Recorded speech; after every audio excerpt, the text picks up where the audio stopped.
You can check it out on ESPN.com. He made a funny today saying more people read his column on Donald Sterling and Donald Sterling's racism written 9 years ago. More people read it yesterday than read it when he wrote it 9 years ago. And this has been a little bit exasperating, I would say, to me and Bomani, because we're always yelling about racism in other places.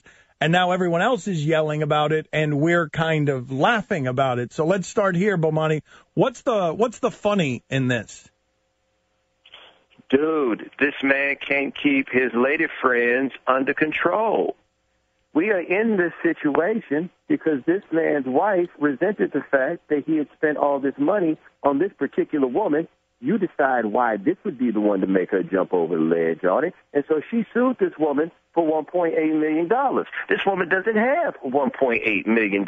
So how is she going to get from under this? By threatening Donald Sterling. Donald Sterling didn't think she meant business. Then she brought the haymaker with this. And you listen to the call, and you're just like, wait a minute. You would rather your woman sleep with Magic Johnson than take a picture with him? That was amazing. That has gone undercovered. This part of the story has been undercovered, that Donald Sterling is so crazy at this point in his life that he's like, don't take any pictures with Magic Johnson, but you could go ahead and sleep with him. As much as you want. What is that? What is that? Yo, I'm just telling you, we all got our decisions that we make and the things that we rock with, but I don't think there's anything improper about saying if I have a suspicion that you're sleeping with Magic, I need some answers, and I need some answers now. And if you are, that's fine, but you're not going to be sleeping with me. What just happened here, Bomani? Why'd y'all do that to me right there? Why'd y'all do that to me? Y'all went real silent at that moment, knowing damn well everybody's on the same program here. I don't think there's nothing wrong with that. Wait, you expected me to go silent? You nailed the landing there. You nailed the landing like a gymnast. Yeah, but y'all did. Y'all still kind of left me out there like, ooh, I think you might have gone too far. I mean, he's right. We didn't exactly, cradle him like Bella Carolla. I was trying to move the conversation to some of the other... Okay, just checking, just making sure everybody is in the right place. What else? What else is funny about this? Let's see, what else? Well, just the way he talked in that telephone conversation, he was so meandering, and this silly woman, I would change my skin color if I had to. And she looked at him and said she took down all the pictures with black people. She thought Magic didn't count because he was Magic. And then she says, well, Matt Kemp, because Matt Kemp is mixed like me. I met his mom. What? Why is no one else seeing the funny in this, Bomani?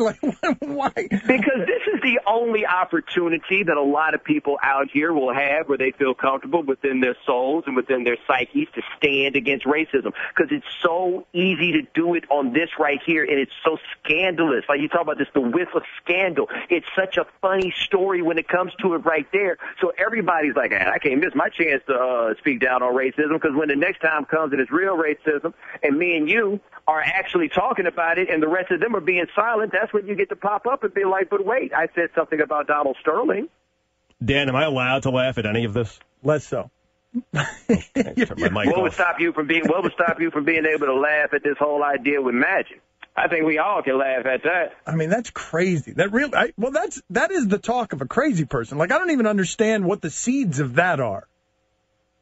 Well, here's what's going on here, and this is what I don't think people are discussing. He didn't say he didn't want black people coming to his games. He didn't say he didn't want Magic Johnson coming to the games with black people. He said he didn't want his woman out there with black people because that was going to be embarrassing to him. And most of the racism that he talked about on that call was actually blaming racism on society and saying that he was simply riding along with what was necessary given the world that he was in. Now, you tell me right now, if you believe for a second that Donald Sterling is the only person that'll see his woman out here cavorting with a bunch of young black dudes or black dudes of any type, tell me right now you think he's the only one that would have a problem. He's not. Right? Like, what he talked about was actually fairly illuminating if you want to listen to it, because what he said was, this is how things go with the rich people I hang out with, and the rich people I hang out with don't want their woman out here hanging out with black people, even if she's black. Bomani, did any of this make you angry? Anything? No. Why? Like, I mean, the things that Sterling did, I don't want to make this too personal, but this is a very important thing to me. I had a very good friend of mine died on Friday night going into Saturday in Chicago. Her name was Leonore Draper. She had planned an anti-violence rally, and she attended that rally that she helped organize on Friday and died that night on her block, and we have no idea who shot her. We probably will never know who wound up shooting her. We hear all this stuff that goes on in Chicago and all these people who die, who lose their lives. On one hand, we lose the humanity because there's so many people that we don't think to personalize them. I just gave you the person. She and I were close enough that she put me in her husband's wedding party because of the level of close we are. These are people I watched her grow into a person that would organize a rally like the one after which she died, right? All that stuff that's happening in Chicago is a byproduct of housing discrimination. I was talking to somebody today who would tell you there are large swaths of land in Chicago in between, like, the south suburbs and downtown, just on the south side, that people simply don't live in, because in Chicago, when black people moved to that city from the south in the 1940s and 1950s, white people got the hell out of Dodge. They built a freeway system that ran through black neighborhoods, and the whole purpose of that freeway system was to get white people from the suburbs into their jobs safely without having to make any stops in between. That's what housing discrimination does. Housing discrimination is the biggest reason that we could point to historically for why we got all these dead kids in Chicago, fighting for turf, fighting for real estate, with poor accommodations and facilities and everything that you're supposed to have within the city, poor education, all of this, because the tax dollars and everything else decided to move away. And a lot of people like to use it as a strategy to avoid that. It's like to find an apartment in one of those nice neighborhoods so then they can send their kids to nicer schools and have a chance for their kids to go somewhere in life. Instead, when you can't do that, you wind up in basically where like these neighborhoods that are created by apartheid, and they're desolate and they're dangerous and they're frightening, and we just have whole generations of people that we have given up on. And the biggest reason that this sort of thing has happened is because jackwagons like Donald Sterling make this decision that they do not want black people or Mexicans or anybody else living near these pristine white people who are trying like hell to get away from us, and then point at us and wonder why all your stuff is messed up. That's the stuff that Donald Sterling has been doing forever. Everybody talks about that settlement in 2009. He was originally sued in 2003 for this housing discrimination. In 2006, we got a hold of the paperwork where he says that black people smell and attract vermin and that Mexicans just sit around and drink all day. His wife was going around to those properties, knocking on the door like it's some Henry Ford stuff, and taking inspection, posing as though she worked for the government while she was tracking the ethnicities of the people who lived in their buildings. And you're going to come to me and talk about what's going on with Donald Sterling and his mistress?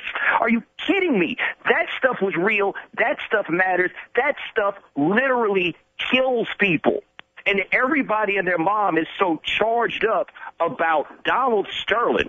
So I'm going to go to a funeral next week for somebody who took somebody else's bullet, because that city's become a war zone, and the people that have money and the people who could possibly do something to fix it ignore it and go to their homes in the south suburbs that for the last 70 years people have tried their damnedest to keep black people out of. But I'm supposed to get charged up because Donald Sterling said his rich friends don't want his black mistress to be around black people. People need to get their heads out their clavings and realize that this here is fun to talk about, but this is nothing. The real stuff that happened was that. So when all these guys get up here and stand on their soapbox and wag their fingers and start talking about, oh, we won't tolerate this racism, we won't tolerate what Donald Sterling said, what they're not tolerating about Donald Sterling is the fact that what he said was impolite and what he said was gauche. That's what their problem is. But when Donald Sterling was out here toying with people's lives on things that really matter as matters of life and death, the media, the NBA, these sponsors, and all these people now who want to get patted on the back for what good people they are didn't say a mumbling word. They can all kiss my behind, every single one of them, because when we start looking at all these people in these lists who are dying as an economic byproduct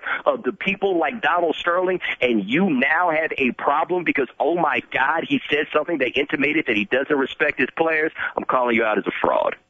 It cannot be said better than that anywhere.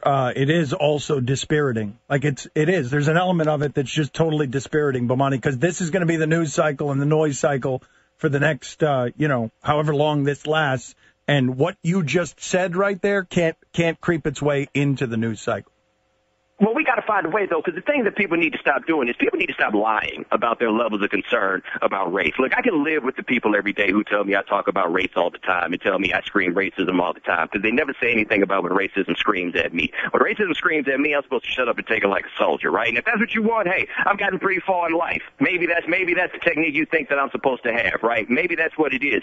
But when the real stuff happens, nobody has anything to say. And if you were to ask people, what what exactly did Donald Sterling say that intimated his own level of racism? A whole lot of people are going to have a hard time saying it. But then you go ask those people how many things they do so that they don't look like they like black people around their friends. But you think these people who get up on the internet and tell me stuff like, I normally don't agree with you, comma, but, ... You don't think that's what they're doing? What they're doing is saying, hey, this guy has a good point, but I don't want you to think for a second I'm out here agreeing with his crazy rabble-rousing, right?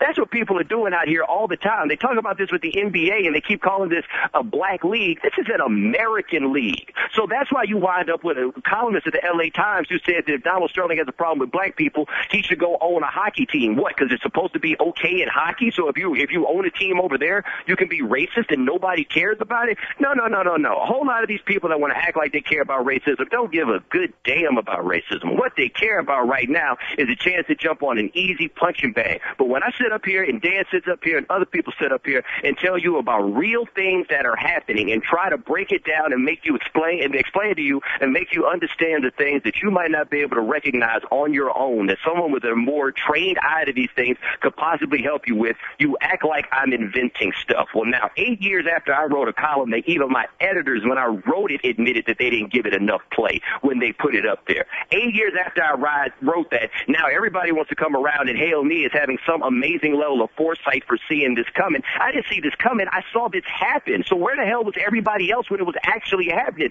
They were out here trying to tell me that I was crazy about racism, but now you know it, because Donald Sterling's mistress put out a tape, and an 81-year-old man said, you're embarrassing me by coming to games with black people. I got to go get Stugatz out of the parking lot. Thank you, sir. No problem, man.